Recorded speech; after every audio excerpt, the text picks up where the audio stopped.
أعوذ بالله من الشيطان الرجيم بسم الله الرحمن الرحيم والصلاة والسلام على أشرف الأنبياء والمرسلين نبينا محمد وعلى آله وأصحابه أجمعين ثم أما بعد.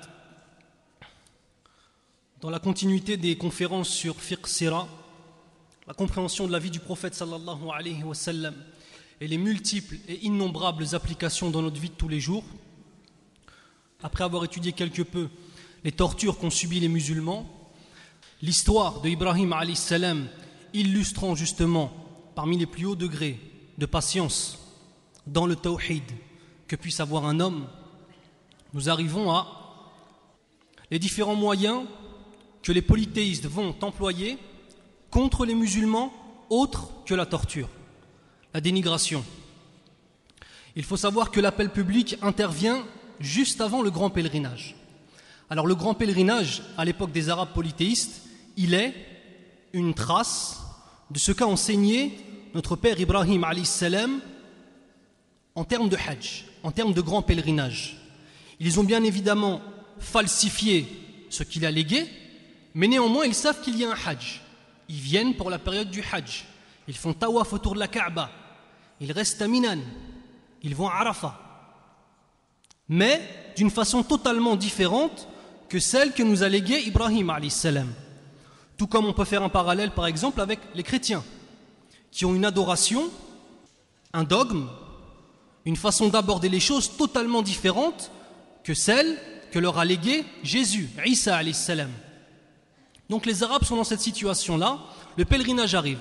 Je vous rappelle que la Mecque à l'époque est le carrefour, Al-Jazira al-Arabiya, de la péninsule arabique, il est le carrefour commercial. Les pèlerins vont venir, Mohammed sallallahu alayhi wa sallam détient une arme absolue, le Coran. La seule question qui se pose, les polythéistes à ce moment-là, c'est comment faire pour que les gens ne l'écoutent pas. Parce que si les gens l'écoutent, subhanallah, ils vont le suivre. Eux-mêmes, ils savent que c'est la vérité. Donc, ils se réunissent chez Al-Walid ibn al-Mughira. Et ils lui proposent différentes choses. Première chose qu'ils proposent, et Ibn al-Mughira est un peu le juge, et une personne intelligente vers laquelle on revient pour justement avoir son avis. Premièrement, on va dire que c'est un devin. Là, il dit non. On connaît les devins. On sait ce qu'ils disent. On sait ce qu'ils font. Et il n'a ni l'allure, ni la carrure d'un devin. C'est-à-dire, l'allure des devins, c'est des gens toujours en contact avec shayatin, des gens sales sur eux, des gens qui n'ont pas de charisme, qui n'ont pas de noblesse. Et Mohammed ibn Abdillah sallallahu alayhi wa sallam est la représentation même du charisme, de la noblesse, de la force de caractère. Ils disent ensuite, on n'a qu'à dire que c'est un fou. Il dit non, les fous on les connaît, on connaît leur comportement, on sait ce qu'ils disent, on sait qu'ils ne savent pas s'exprimer. Et lui, il n'a ni l'agressivité, ni l'agitation, et ni la confusion du fou. Si on dit que c'est un fou, les gens vont se rendre compte qu'on ment. Ils réfléchissent encore. On va dire que c'est un poète. Il dit non. Le Coran, il est au-dessus de tous les poèmes qu'on a pu entendre jusqu'à présent. On connaît les règles de la poésie. On connaît les poètes. Mais ça, c'est beaucoup trop. C'est pas possible. Les gens vont dire, mais c'est pas de la poésie, ça émane pas d'un homme. Ça émane forcément d'une puissance. Ils vont dire, c'est un magicien. Il dit non. Il ne noue pas et il ne crache pas. Vous savez, parmi les voies qu'empruntent les sorciers pour faire du sihr, il y a le fait de prendre des ficelles et de faire des nœuds, en faisant des shirkiyat, des invocations à d'autres qu'Allah, et à cracher dessus. Tout comme par exemple, vous savez, ce qu'on a beaucoup dans le Maghreb, ktab, je crois que ça s'appelle, que vous mettez autour du cou, etc. Donc ça, c'est du shirk billahi azza wa jal. Ce sont, si vous les ouvrez, vous vous rendez compte que ce qui est écrit à l'intérieur, ce sont des shirkiyat, des invocations à d'autres qu'Allah. Moi-même, j'en ai ouvert. Moi-même, je les ai lus. Des shirkiyat faites par des sorciers qui se font passer pour des imams. Donc, ils disent non, il n'est pas comme ça. Que dire? Alors, Al-Walid ibn al-Mughira dit, il ne fait pas de doute que sa parole est agréable, élégante, intelligente et rare. Vous ne direz jamais rien de tout cela sans que l'on ne sache que c'est faux. Le mieux que vous puissiez dire à son sujet, c'est que c'est un magicien qui vous apporte une parole qui vous ensorcelle, séparant l'homme de son père de son frère, de sa femme, de son clan. Fuyez-le, ne l'écoutez pas. Regardez. Ils essayent de leur faire peur à un tel point que jamais ils ne vont écouter son discours, parce que s'ils écoutent son discours, ils vont savoir que c'est la vérité. Ils font en sorte de dire, si tu l'écoutes, entre parenthèses, t'es cuit. Tu vas délaisser ton père, ton frère, ta sœur, tes femmes, ta femme, tes femmes même, et ton clan. Et tu vas tout délaisser. Fuyez-le, ne l'écoutez pas. Allah subhanahu wa ta'ala, par rapport à cet épisode que je vous ai conté, a fait descendre une ayah. A'udhu billahi minash shaitan rajim. Innahu fakkara faqaddar, faqutila kayfa qaddar. Thumma qutila kayfa qaddar. Thumma nadhar, thumma abasa wa basar. Thumma adbara wastakbar. فقال إن هذا إلا سحر يؤثر إن هذا إلا قول البشر. Ce qui signifie, Allah décrit cette scène. Il a réfléchi et a décidé qu'il périsse tout comme il a décidé. Encore une fois, qu'il périsse comme il a décidé. Ensuite, il a regardé, il s'est renfrogné, a durci son visage. Puis, il a tourné le dos et s'est enflé d'orgueil, et a dit, ce Coran n'est que magie apprise, ce n'est là que la parole d'un humain. Je vais vous poser une question, ça vous dit rien ça? Ce type d'agissement envers les musulmans, ça vous dit quelque chose ou pas? Ça vous parle? Qu'est-ce qu'on vit aujourd'hui? Aujourd'hui, on vit une chose qui est plus ou moins la même tariqa. On nous fait passer pour des fous, pour des illuminés, afin justement que les gens ne veuillent même pas écouter le message de l'islam. C'est vrai ou c'est pas vrai? Regardez le tapage médiatique que l'on subit. Les médias, tous les médias s'unissent pour faire en sorte que justement, que les non-musulmans n'écoutent pas le message. Et même les musulmans de naissance, à qui on appelle, ceux qu'on appelle pour un retour vers l'islam, ils sont conditionnés par ça. Et même certains, ils ont peur de rentrer dans les masajids et dans les mosquées et d'écouter un homme qui a l'apparence d'un musulman pratiquant. L'histoire ne fait que se répéter. Ça tourne. Les moyens qu'empruntent les ennemis d'Allah sont toujours les mêmes, ya ikhwan. Ça ne change pas. C'est pour ça que le musulman intelligent, c'est celui qui sait regarder dans le passé. Parce qu'en regardant dans le passé, on sait ce qui va nous arriver, Inch'Allah, parmi les choses qu'ils font eux. Et on connaît ainsi la bonne façon de répondre à ça. Et on connaît ainsi la façon qu'a eu le prophète sallallahu alayhi wa sallam, ainsi que tous les sahaba radiyallahu anhum, de répondre à ces agressions et à ces accusations. De même, je voudrais faire un petit parallèle par rapport au fait qu'à la fin ils disent le clan. Il sépare de sa femme et de son clan. À l'époque, c'est bien évidemment les lois tribales qui sont les plus importantes. Dans la péninsule arabique, il n'y a pas d'État en tant que tel. Il n'y a pas de loi en tant que telle. C'est la loi du plus fort. Il y a des traditions, mais en vérité, si une tribu est assez forte, elle peut aller au-delà de toutes les traditions. Personne ne lui dira rien, parce qu'il a le sabre.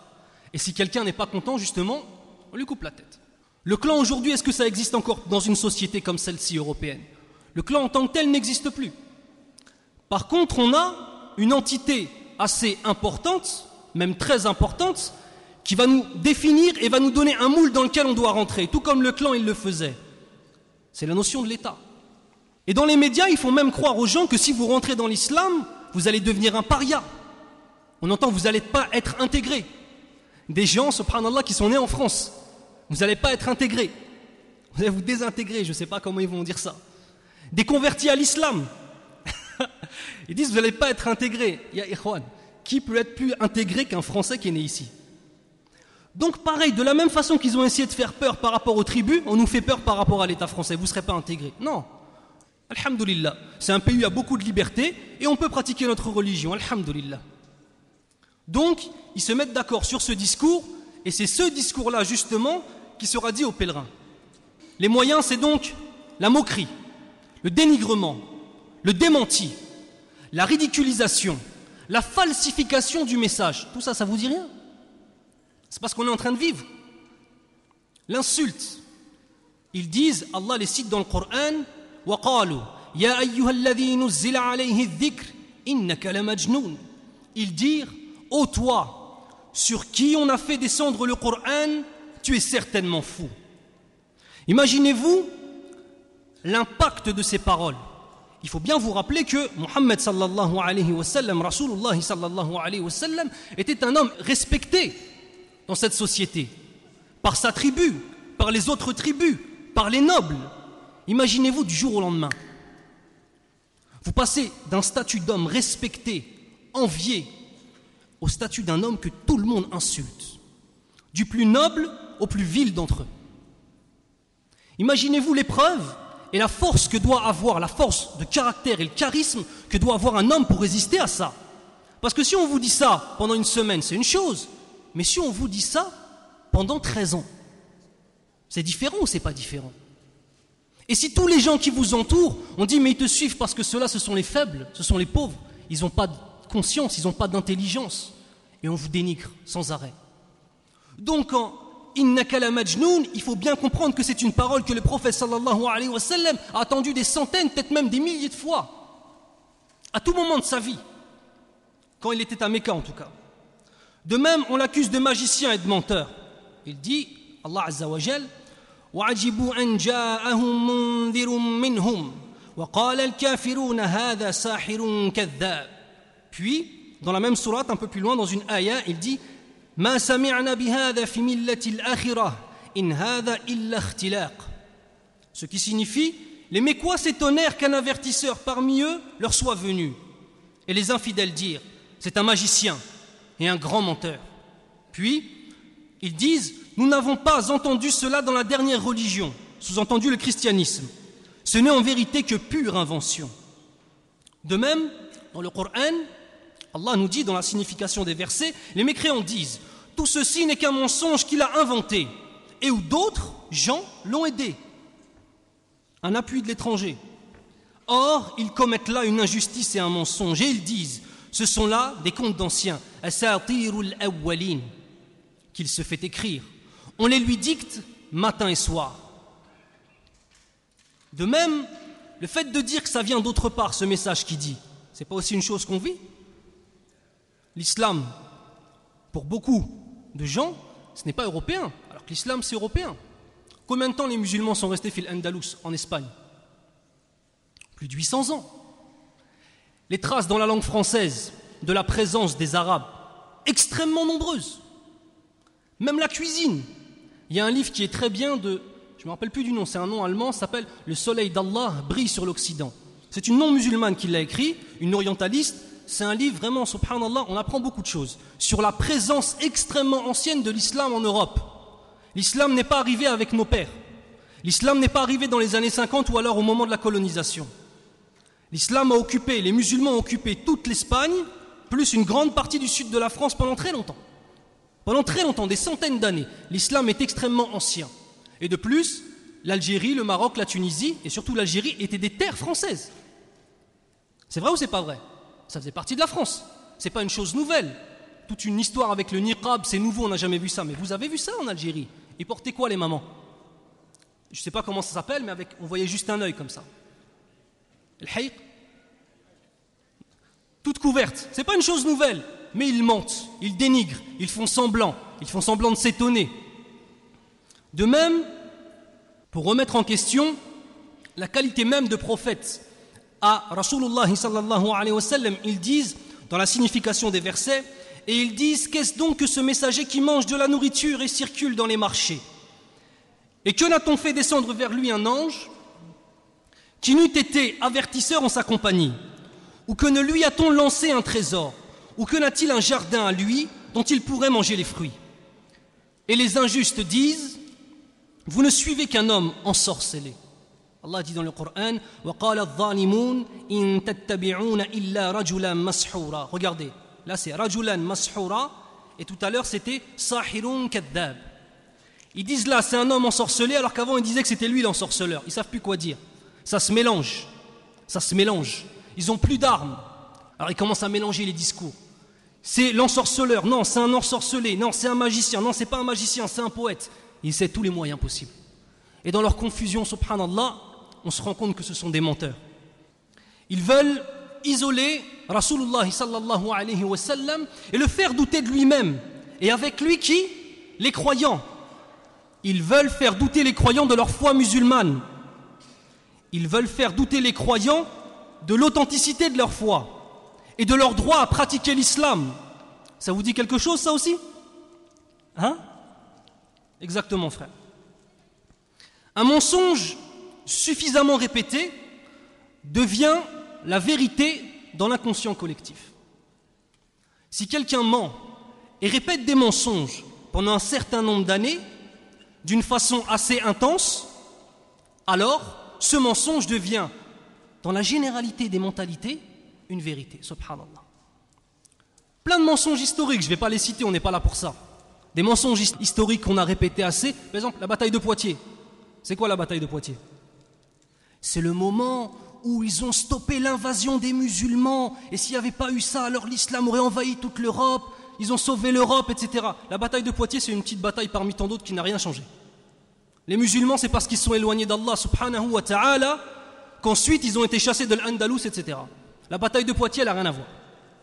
Mais pour faire croire qu'à l'époque, les Français ont su résister et ont écarté totalement les musulmans, on nous fait passer cette bataille comme étant le grand tournant. Il y a beaucoup d'études qui sont sorties sur la bataille de Poitiers, je vous invite à les lire, Inch'Allah. Donc ils l'insultent, et ils veulent faire en sorte, ils finissent par dire quoi? Que c'est un fou. Si un homme, on lui enlève la caractéristique de la raison, qu'est-ce qui lui reste? Quelqu'un va l'écouter? Il reste quoi? Si on t'enlève ton aql, ya akhil karim, qu'est-ce qu'il reste de toi? Il reste un corps animal. Et c'est à ça qu'ils veulent réduire Rasulullah sallallahu alayhi wa sallam, tout comme parfois on entend les fous d'Allah. Hein? C'est devenu une expression normale. Ça veut dire quoi? C'est quoi? C'est mudaf ou mudaf ilayh ou c'est quoi? Les fous d'Allah. C'est-à-dire quoi? On est fou d'Allah, on aime trop Allah, ou alors on est ces fous qui sommes à son service. Regardez les termes qu'ils emploient. Et parfois des musulmans même emploient ces termes. A'udhu billah. Donc attention à ce qu'on lit, attention à ce qu'on écoute, attention à ce qu'on regarde dans ce poison qu'est la télé. À présent, je vais vous raconter l'histoire de An-Nadir ibn al-Harith, qui était un homme, un Quraysh, qui connaissait les contes des rois perses. C'était un conteur. Quand il vient, il se lève, il commence à raconter les histoires des rois perses. Tout le monde se tait, tout le monde s'assied, tout le monde est bouche bée. Un peu comme les griots en Afrique qui racontent des histoires. Cet homme, il dit, je jure que le discours de Mohammed sallallahu alayhi wa sallam n'est pas plus beau que le mien. Il dit, comment ça, vous avez peur de lui? Mais moi, ce que je dis, c'est encore plus beau que lui. Vous n'avez pas à avoir peur, moi je vais m'en charger. Qu'est-ce qu'il fait? Il achète une esclave chanteuse, ayant une voix extrêmement belle. Toute personne qu'il voit intéressée à l'islam, il fait quoi? Il l'invite chez lui. Il lui donne à manger. Il le désaltère. Il dit à la fille, nourris-le, désaltère-le et enrichis-le de ta voix. Et il lui dit, ceci est meilleur que ce à quoi appelle Mohammed sallallahu alayhi wa sallam. Regardez shayatin. Allah Azza wa Jal dit dans le Coran, il a descendu le verset contre lui, وَمِنَ النَّاسِ مَنْ يَشْتَرِي لَهْوَ الْحَدِيثِ لِيُضِلَّ عَنْ سَبِيلِ اللَّهِ بِغَيْرِ عِلْمٍ وَيَتَّخِذَهَا هُزُوًا أُولَئِكَ لَهُمْ عَذَابٌ مُهِينٌ. Et parmi les hommes, il est quelqu'un qui, dénué de science, achète de plaisants discours pour égarer hors du chemin d'Allah et pour le prendre en raillerie. Ceux-là subiront un châtiment avilissant. Quelqu'un qui est intéressé par l'islam, on l'invite, on lui fait écouter des chansons. Ça vous dit quelque chose, ça encore? Vous avez remarqué ce qu'on appelle les affiches, peut-être vous avez vu? Les nuits du Ramadan. Je ne sais pas si vous avez vu. Des grands concerts. Des concerts avec des anachid, sans musique, halal, que des sœurs mutahadjiba et des frères... Non. C'est les réunions tar les shayatin. Et les réunions tar nos petits frères qui vont là-bas, ou même des gens de mon âge ou plus âgés, c'est pas que les jeunes, qui vont là-bas et qui vont perdre une grande partie de leur foi pendant ces nuits. Regardez où vous êtes ce soir. Au même moment où là, on est en train, Inch'Allah, de prendre des hasanats, et que le malaïka, ils font des du'a pour nous, et que, Inch'Allah ta'ala, nous sommes en train d'apprendre certaines choses, il y a des gens, ils sont en train de, je ne vais pas dire se dandiner, je ne sais pas quel terme employer, mais sur des rythmes effrénés, avec des shayatin tout autour d'eux. Ils utilisent la musique contre les musulmans à l'époque. Aujourd'hui, pareil, ils utilisent la musique contre les musulmans. Il y a 2 semaines, dans la mosquée où je suis imam, pour le vendredi, j'ai fait une khutbah sur l'histoire de Shaitan, la'natullah alayh, afin d'essayer de faire comprendre aux gens qui il est, pourquoi il nous déteste et quels sont les moyens qu'il emploie. Et la semaine dernière, ce vendredi dernier, j'ai fait donc les différents moyens qu'il emploie. Parmi les moyens que j'ai décrits, il y a al-wataniya, wal-qawmiya, wal-unsuriyya. Le racisme, le nationalisme exacerbé, et non pas le fait d'être attaché à sa patrie d'origine, qui est une chose normale. Chacun aime son pays d'origine. Le prophète sallallahu alayhi wa sallam, il aimait la Mecque. Mais attention, le nationalisme exacerbé rentre dans le fait que moi je suis un tel et je ne suis pas ton frère parce que toi tu es différent de moi, même si tu partages avec moi cette sifa, cette caractéristique qu'est l'islam. Et enfin, le tribalisme, le tribalisme. Et ces chiatines qui font tous ces concerts, même ça ils en ont pris conscience. Je ne sais pas si vous avez vu, il y a la nuit de l'Algérie, c'est vrai ou c'est pas vrai? Avec un gros drapeau, ils ont fait la nuit de l'Algérie, une autre nuit la nuit de la Tunisie, une autre nuit la nuit du Maroc, même la nuit des Berbères, avec un drapeau amazigh. Même eux, ils savent, ils connaissent nos faiblesses, ces divisions que nous avons entre nous. Parce qu'avec le faux nationalisme latent qu'il y a en certains d'entre nous, ils vont se dire « Ah non, c'est pour les Algériens, ah j'y vais ce soir ». Plutôt que de faire une seule soirée et que tout le Maghreb vienne et qu'il y ait des petites tensions, ils préfèrent en faire une à chaque fois, mais attention, ils tapent tout le monde. Attention, ya ikhwan. Je disais la dernière fois dans une conférence, la même que je donne dans une autre mosquée, j'avais rencontré un jeune, et c'était un peu risible, mesquin. Il n'aime pas le piquant. Et il mangeait dans une sandwicherie. Il n'aime pas le piquant, ça le brûle, vraiment il ne supporte pas. Et il est d'origine algérienne, mesquin. Et il a vu qu'il y avait la sauce algérienne. Et ikhwan, il prend la sauce algérienne à chaque fois qu'il va dans une sandwicherie. Alors que subhanallah, il ne l'aime pas. Et il préfère la sauce marocaine. Mais non, il ne prend pas. Vous savez pourquoi? Allahu a'lam. Il préfère avoir la bouche en feu, mais dire moi j'ai mangé la sauce. Ya ikhwan, nous avons tous nos différences. Nous avons tous une culture. Il n'y a aucun problème. C'est accepté, c'est acceptable et c'est reconnu. Mais ne faites pas en sorte que nos différences, ces frontières qui ont été tracées à la règle par des non-musulmans à une certaine époque, alors que c'était un seul pays, regardez les frontières d'Afrique comment elles sont. Vous avez déjà vu des frontières aussi droites dans le monde? Ça n'existe pas. Ça a été fait à la règle.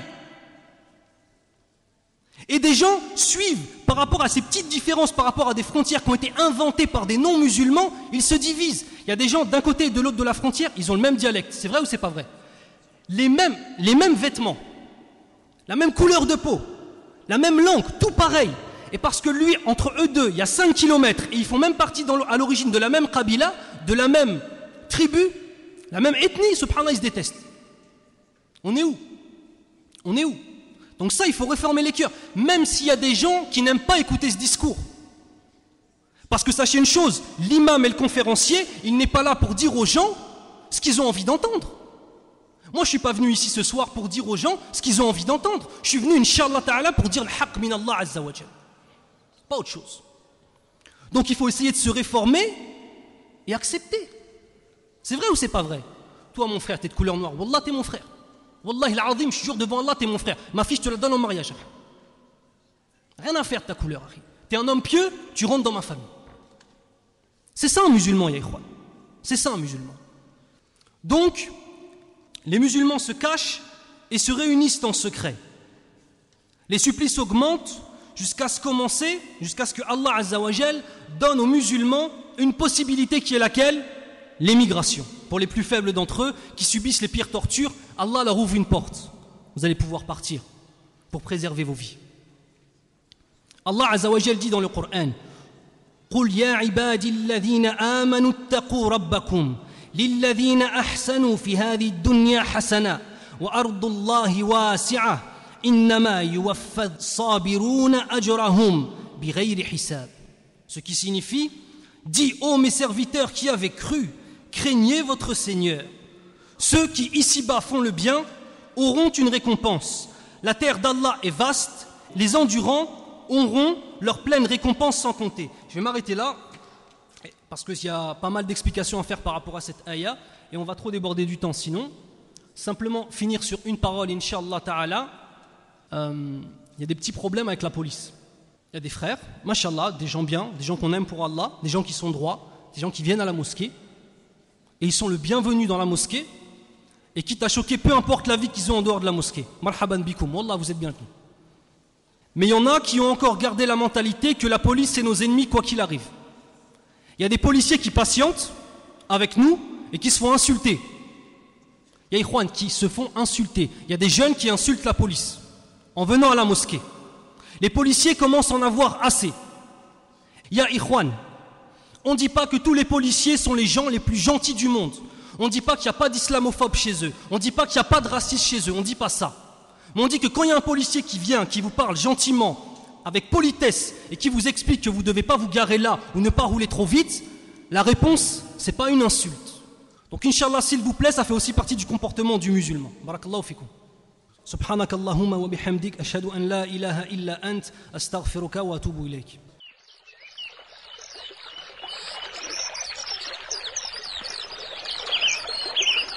Cette œuvre est désormais à votre disposition. Après l'avoir mise en pratique, propagez-la. Conformément à la parole prophétique, Ballighu anni walau aya. Transmettez de ma part, ne serait-ce qu'un verset. Votre site islamhouse.com, l'islam à la portée de tous.